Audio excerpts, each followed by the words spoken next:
हमारे national president जनाब MK. Faizi साहब जो आवाज उठा रहे हैं, उनकी आवाज को दबाने के लिए, उनकी आवाज को कमजोर करने के लिए ये नरेंद्र मोदी सरकार लगातार ईडी के जरिए से, पुलिस के जरिए से, एनआईए के जरिए से, हर एक अलग अलग चीजों के जरिए से, एजेंसीज के जरिए से हमारी आवाज को दबाना चाहती है। बोल लब तेरे आजाद हैं, बोल ज़बां अब भी तेरी है।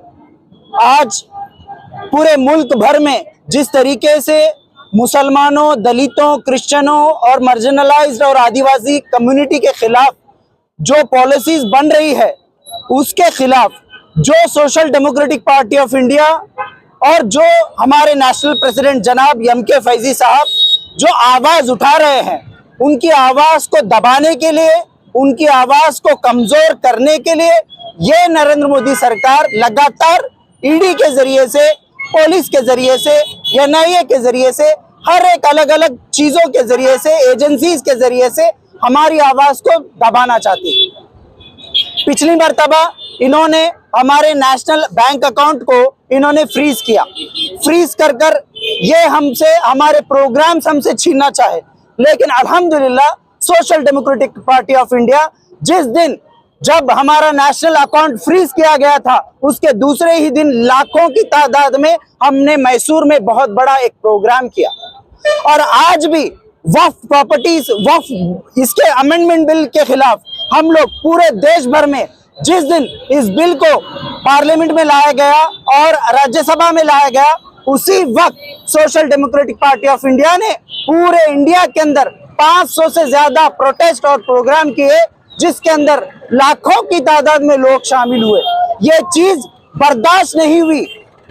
ये चीज, ये जो डिक्टेटर है नरेंद्र मोदी जी, इनको बर्दाश्त नहीं हुई, इसीलिए ये हमारे एम.के. फैजी साहब को यहाँ पर डिटेन, अरेस्ट किए हैं।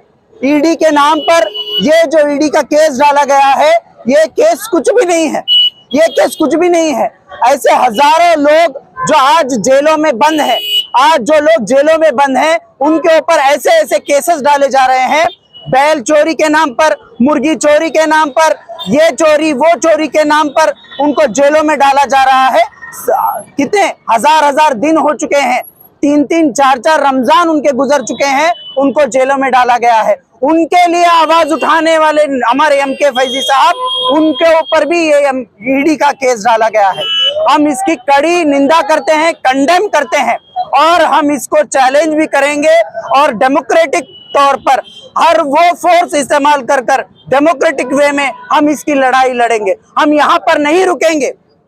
ये लोग चाहते हैं एम.के. फैजी साहब को अरेस्ट करके एसडीपीआई को प्राइम टाइम पर डिबेट में लाकर चर्चा करके ये पिछले जो इनके कारनामे हैं, ये कारनामे को उन्हें छुपाना चाहते हैं। क्या हुआ कल उत्तर प्रदेश के अंदर, एक दलित घोड़े पर बैठने की वजह से उसको मारा जा रहा, उसको कॉन्स्टिट्यूशन की बुक और अंबेडकर की फोटो पकड़कर वो घोड़े पर बैठना पड़ रहा है। क्यों? क्योंकि पुलिस उसको सिक्योरिटी देगी, ये सोचकर। कहाँ गया आपका राम राज्य? कहाँ गया ऐसा राम राज्य जहां पर दलितों को मारा जा रहा है?